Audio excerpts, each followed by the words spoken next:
La Sociedad de la Nieve, esta película dirigida por el español J.A. Bayona, fue nominada al Oscar a Mejor Película Internacional, según anunció la Academia este martes.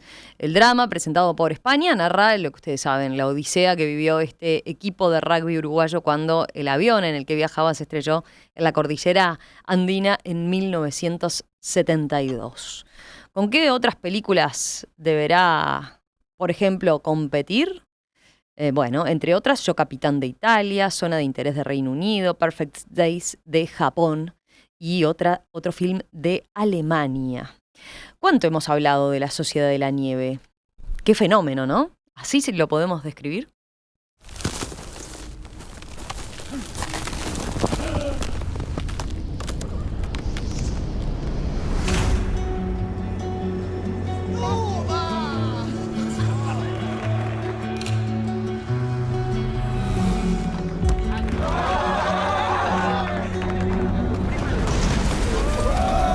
Por favor, abróchense los cinturones.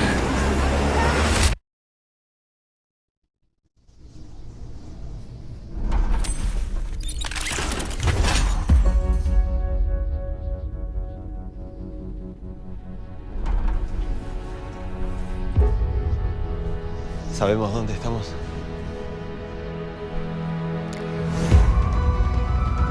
El fenómeno de la Sociedad de la Nieve. A ver, Gastón González Napoli nos proponía justamente como parte de su columna La Guerra del Streaming hablar de este cimbronazo realmente que ha tenido este film largamente esperado. Uno puede decir, sí, es esperable todo lo que está sucediendo, pero vos nos proponés, Gastón, mirar algunas cosas que capaz que no estamos captando del todo, ¿no? Sí, ¿cómo estás, Romy? Primero, un saludo para todo el equipo, para la audiencia, pero también ya me dirijo a la audiencia y le digo, quédense tranquilos que no vamos a volver a hablar de la película. Ya estarán bastante cansados, que bastante bolilla le hemos dado, pero hay algo particular que está pasando en Internet con la Sociedad de la Nieve, en, en las redes sociales, pero también en otros lugares más de nicho, que es bastante llamativo, que yo no recuerdo que haya pasado con una película regional, digamos, porque claramente no es una película uruguaya, aunque tiene que ver con una historia uruguaya, pero tampoco algo así como una especie de fanatismo, no he visto seguro con una película uruguaya, ni tampoco recuerdo con una película argentina, pero podríamos decir que tiene mucho de película argentina, ¿no? Pero no recuerdo que haya pasado lo que está pasando con esta. ¿Qué está pasando? Aparte de ser un fenómeno de popularidad, que le fue bien en el cine, que estuvo número uno en Netflix en mundial, no solo como en idioma español, sino mundial, está pasando que se genera lo que se conoce, perdónenme que voy a usar mucho Spanglish, lo que se conoce hoy como fandom, que no es lo mismo que decir tiene gente que le gusta. Un fandom ya es una comunidad más organizada, de gente que se junta en nichos que hay en Internet para hablar de una película, pero también para generar una película, una serie, puede ser una banda de pop, ¿no? O sea, de Taylor Swift o de lo que Ujú. sea, eh, que se juntan en lugares, parecido a lo que pasa también con el fútbol, ¿no? Que hay páginas de Foro Bolso, Padre y Decano, no sé, como cosas muy para los hinchas. Bueno, acá hay espacios donde estos hinchas se juntan a hablar de algo que les gusta, pero también que empiezan a generar contenido sobre eso. Y lo que está ocurriendo con la Sociedad de la Nieve es un poco raro, porque lo están haciendo con algo que además es una historia real súper trágica, ¿no? Como sabemos todos. Voy a explicar un poco más, pero es como que tiene que ver, lo asocio yo con, cuando yo te contaba esto, vos me decías, millennials descubren la tragedia de los Andes. Creo que en realidad es más que eso, o sea, es gente joven que descubre una tragedia que pasó hace mucho tiempo, eh, gente que capaz que conocía la historia de escucharla un poco, pero que ahora empieza a descubrir los detalles más eh, pintorescos, por decirlo de alguna manera, que tiene, que son también muy emocionantes en muchos casos, ¿no? De algunas historias más pequeñas, porque lo macro uno lo conoce, pero quizás no recuerda los detalles de lo que hizo algunos de ellos, de esos protagonistas. Ahora voy a mencionar un caso. Eh, pero también que le llega gente de otros países que probablemente no la conocía o que la había escuchado muy de oídas, ¿no? Españoles, mexicanos, eh, estadounidenses. Entonces empieza a pasar esa llegada a estos nichos de Internet donde se dan estas cosas un poco raras. ¿A qué me refiero con cosas raras? Por ejemplo, sigo con el Spanglish, lo siento mucho, pero por ejemplo, edits, que es como se le llama a cuando hacen videitos cortitos donde cortan partes de la película para mostrar, por ejemplo, a un actor y le ponen una música romántica de fondo. Entonces eso aparece en TikTok, por ejemplo, o en Twitter, con canciones de Taylor Swift, ¿no? Entonces tenés a Enzo Bonincic, que es el actor que hace de Numa Turcati, como mostrado en mientras está maquillado y luqueado y todo como Numa Turcati, que es un personaje una persona que murió, ¿no? Que es un desenlace súper trágico, mostrado de esa manera como más linda, ¿no? Para usar la palabra en Spanglish, que se usa mucho hoy en Instagram, aesthetic, ¿no? Como estético, como lindo desde ese lado. O fanfics, sigo con las palabras en inglés. Fanfic es fanfiction. Es historias que hay páginas web en internet, principalmente Wattpad es la más conocida. Hay otra que le descubrí ahora con esto, que no la conocía, que se llama Archive of Our Own, como archivo de nosotros, Ujú. donde fans de películas o de historias o de lo que sea, crean sus propias historias inventadas por ellos mismos sobre, por ejemplo, Harry Potter, ¿no? Entonces puedes decir, bueno, me quedé con ganas de que Harry Potter esté con Hermione, por decirlo, por los que hayan visto Harry Potter entenderán. Entonces escribís una historia romántica entre esos dos personajes que en la historia de las películas y de las novelas no existió. Esto tiene que ver también con el fenómeno de los ships, que es de cuando vos querés que los personajes estén entre sí, entonces decís, yo soy hincha de esta relación, entonces quiero que ellos dos estén. Entonces vos, como no pasa en la historia, voy a crear yo una historia. Veo tu cara, Romy, y te estás asustando. Imagínate cuánto te puedes asustar cuando sepas que existen fanfiction de los sobrevivientes de la tragedia de los Andes. O sea, ahora hay gente que se pone a escribir historias de Numa y Parlado, que pueden ser de amigos, como pueden ser en algunos casos también medio románticas, ¿no?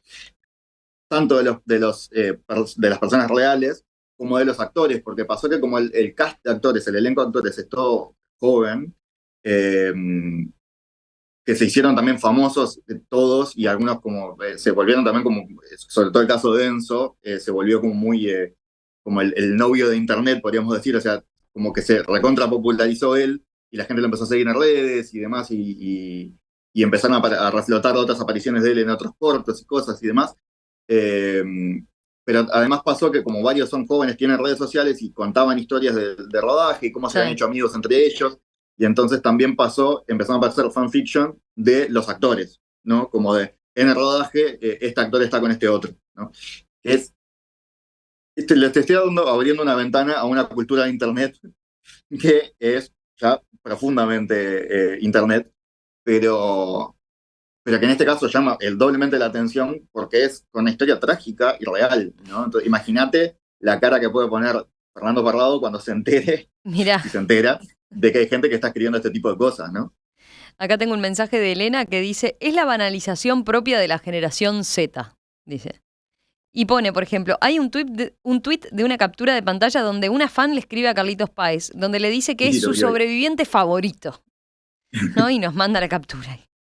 Por ejemplo, ese tipo Eso de cosas. lo vi hoy en Twitter, sí. O sea, ella le escribe y le dice, sos mi sobreviviente favorito, y él le pone me gusta en el mensaje, y ella lo comparte en Twitter como diciendo, ay, no puedo creer, Carlitos Páez vio mi mensaje. Es como si fuera Taylor Swift, ¿entendés?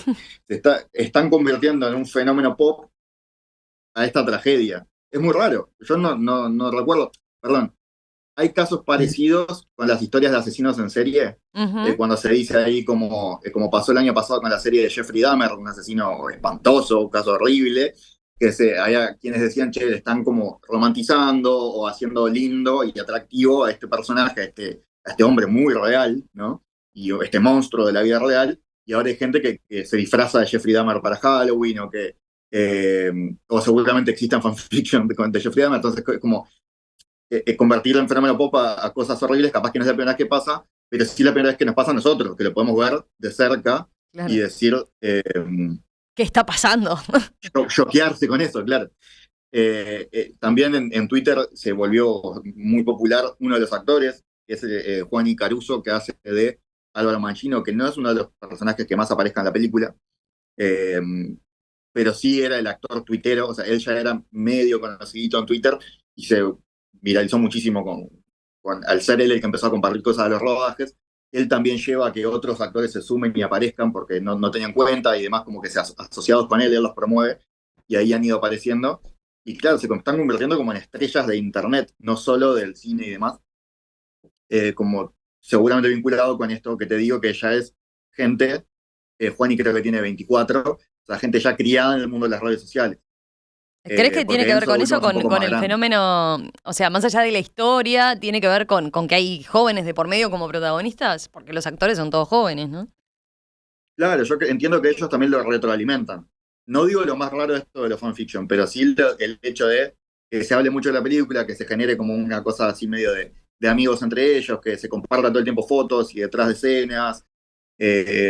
Claro, tenés acceso directo a uno de una persona que estuvo ahí, y entonces, acceso directo, digo, porque aparte le escribís y te contesta. Es un obsesivo de Twitter el actor, entonces yo tuve la experiencia, yo solo le tuiteé preguntándole una de mis obsesiones que vos sabés, Romy, que es los rulos. Le pregunté cómo hacía para tener los rulos así, porque es medio bárbaro, y no me contestó, pero me puso me gusta, o sea, lo vio. Estoy como el mensaje de mi sobreviviente favorito, Sí, pero sí, el sí. actor en Twitter me puso me gusta. Eh, pero yo sí, yo lo asocio con una comunidad, un fenómeno que viene creciendo hace años, que es el de los fandom, que yo uso la palabra en inglés en vez de decir el fanatismo, porque creo que no es lo mismo. Es algo, es una forma del fanatismo. Porque vos podés ser fanático de otra cosa, como yo soy fanático de AC/DC, por ejemplo, pero no interactúo con otra gente. Entonces no formo parte de una comunidad de gente que habla todo el tiempo de AC/DC. Eso, por eso ponías la Eh, comparación con lo de Taylor Swift, ¿no? Porque tiene esa sí, sí, sí, sí. particularidad. No solo es me vuelvo fanático, sino que me vuelvo fanático y formo parte de una comunidad donde permanentemente estoy interactuando y estoy aportando cosas sobre este fanatismo y estoy intercambiando permanentemente con otros que opinan lo mismo que yo o que discrepan o que, no sé, Y que generan cosas. Esa creo que es la clave, ¿no? claro. O sea, vos no solo te quedás con esta película me gusta, sino que además decís, voy a dar un paso más, voy a difundirla, promoverla, de qué manera, bueno, creando estos videitos, que son los edits que decía, eh, cortando pedazos de entrevistas. En TikTok me han aparecido fragmentos de entrevistas de, por ejemplo, con Carlitos Páez. El otro día vi una, no recuerdo dónde era la entrevista, porque también hay algunos videos que están circulando de los sobrevivientes que no estoy seguro que sean nuevos. Porque claro, ellos han hablado tanto en todos estos años que se está reapareciendo mucho material en el YouTube En Perspectiva. Por ejemplo, se están reviralizando ahora, o viralizando capaz que no es la palabra, pero se están reviendo ahora, como vos mirás las estadísticas, y ahora hay un pico de cosas que hicimos el año pasado por los 50 años de la tragedia. El año Claro, pasado me refiero a 2022. 2022. Entonces, como que la gente está volviendo a buscar material vinculado con esto. Y están apareciendo algunas cosas que no sé, estoy seguro de si son nuevas, pero cortadito en formato TikTok, que son videos de 3 minutos, como mucho, ¿no? Ahora TikTok en realidad habilita algunos más largos, pero en general son videos cortos. Entonces, como que está llegando la generación TikTok a la Sociedad de la Nieve. Estamos a nada de que aparezca Club de Fans de la Tragedia de los Andes, que es espantoso, lo pensás así, es espantoso, pero estamos ahí, en realidad estamos viendo ese proceso. Mira, aparte de este fenómeno que estás describiendo, ¿no? De lo que implica, Beatriz aporta otros elementos que está bueno para considerar en el análisis. Dice, creo que lo que llama mucho la atención de esta historia es la amistad entre ellos. Esa amistad de toda la vida es muy difícil de tener hoy en día, especialmente en Estados Unidos, por la escala y por la movilidad. La escala pequeña de Uruguay hace que la gente conserve los amigos durante las distintas etapas de la vida. Eso hoy es algo bastante particular, no se da en otras partes, es bien específico de Uruguay y de nuestra cultura, apunta ella. Interesante, ¿no? Eso, Puede ser. otro elemento a tener en cuenta. Sí, y por eso menciona también el tema del elenco, y que el elenco fuera joven. Es que ellos mismos han dicho como que se generó una sociedad de la nieve entre ellos, dicen, porque no se conocían, algunos sí, pero la mayoría no. Pero también el rodaje fue duro, ¿no? Eso lo han contado. Tuvieron algunos episodios incluso complicados en cuanto a tormentas, ¿no? El otro día escuchaba una entrevista con el director de lo que se llama la segunda unidad. Cuando vos ves la Sociedad de la Nieve, está filmada en la Sierra Nevada, en España, pero mediante efectos visuales, cuando muestran las montañas atrás o cuando se ven las imágenes de cuando ellos suben, te acordás hasta la cima y Sí. ven todo lo que hay alrededor, Eso está filmado en el Valle de las Lágrimas, en los Andes. Lo que hicieron fue mandar una segunda unidad, es decir, Bayona no fue, contrató una especie de director de segundo orden, llamémosle para traducirlo, que él tuvo su propio equipo, y con eso fueron al Valle de las Lágrimas y filmaron ahí. El director de la segunda unidad se llama Alejandro Fadel, que es un director de cine argentino que tiene alguna película. Y Alejandro Fadel contó en una entrevista que ellos un día estaban acampando ahí, en condiciones obviamente mejores que las de la tragedia de los Andes, y tuvieron una tormenta muy fuerte que tuvieron que juntarse todos en una carpa sola, como en un momento bastante peligroso, de miedo, de riesgo y demás, como que hubo instancias que acercaron a la gente desde ese lado también, desde la dureza de la montaña, ¿no? Entonces, obviamente es incomparable, pero ellos sienten que, cuando digo ellos me refiero a los actores que lo han contado, que tuvieron una cercanía y se volvieron amigos de una manera parecida a ese vínculo que tuvieron los sobrevivientes también. Entonces, eso también llama la atención, la amistad entre ellos. Eso es algo que hoy se valora, como que en otra época capaz que se daba más, se valora, me refiero en el mundo pop, como por ejemplo el de la música, o el del fútbol. Lo que ha pasado con la selección argentina fue que trascendió los límites del fútbol hasta volverse un fenómeno pop también. Y eso hace que, por ejemplo, se valore mucho que sean amigos entre ellos, o cuando suben una foto todos juntos, o que se especule que por qué el Papu Gómez ya no aparece en las fotos, que lo dejaron afuera, qué pasó, se pelearon, ¿no? Como que entró en esa cosa también de las relaciones, porque hoy en día se valora que no haya rivalidad, como capaz había en otra época entre dos bandas, no te va a gustar Ir a Vela Puerca, Oasis y Blur, como que había rivalidades de bandas. Ahora se valora más que haya una comunidad, que sean amigos entre ellos. Pasa mucho en Argentina con los músicos de hoy, los músicos urbanos que son populares hoy, que hacen muchas colaboraciones entre todos, como que hoy en día se valora más eso. Entonces, que acá haya pasado también entra dentro de eso que hoy ya se valora, ¿entendés? Entonces también tiene un impulso por ahí. No sé si se entendió lo que dije, fue medio entreverado, pero Sí. el tema de como que hoy hoy es importante para los fanáticos de algo que sean amigos entre ellos.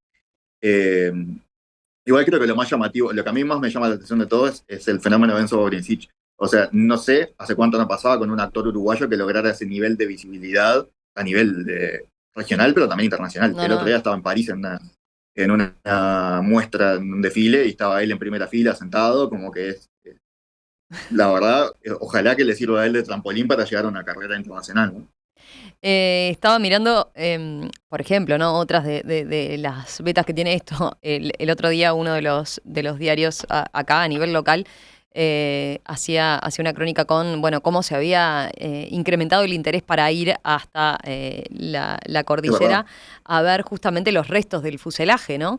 Y traté de buscarla ahora mientras que charlábamos, y es impresionante la cantidad de notas en medios internacionales que dan cuenta de esto, ¿no? ¿Qué queda del avión de los uruguayos de la Sociedad de la Nieve y cómo es la travesía para llegar al lugar? La Sociedad de la Nieve, ¿cómo es y cuánto cuesta el trekking al avión de los uruguayos? Otra que dice, ¿es posible visitar los restos del accidente aéreo de la Sociedad de la Nieve en los Andes? Bueno, innumerable cantidad, ¿no? Pero para tener otra de Clarín ahora, la Sociedad de la Nieve, ¿cómo están hoy los restos del avión de la tragedia de los Andes? Ahí ya por fuera, ¿no? De lo estrictamente digital y de este fenómeno tan particular que estás describiendo, pero bueno, da cuenta de todo lo que implica. Claro, eso hace recordar a gente que le gusta ir a lugares de tragedias a sacarse fotos, ¿no? Como la gente que se saca fotos en la entrada, que hace una comparación muy fuerte, ¿no? Pero la gente que se saca fotos en la puerta de Auschwitz, que uno siempre que lo ve dice, qué raro, Sí. ¿no? Que conviertas esto en material para tu Instagram, es rarísimo, y esto me hace acordar a eso, ¿no? Como intentar visitarlo desde otro lugar, es raro. Y me pregunto qué piensan los sobrevivientes de gente que lo considere como un paseo, ¿no? Un trekking. Ir hasta el Valle de las Lágrimas es fuerte. Mira, Rodrigo dice, estaría bueno que los jóvenes se animen y motiven para salir al aire libre. Yo tengo 44 años y me convertí en montañista, en parte inspirado en la historia de los Andes, que fue el primer libro de adultos que leí, en menos de 24 horas, dice. Veremos, ¿no? Veremos hasta dónde llega este fenómeno. No te extrañes, ¿no? Que en cualquier momento se tenga esa otra consecuencia, ¿no? Tenga esa otra faceta. Gastón, gracias como siempre. Por favor.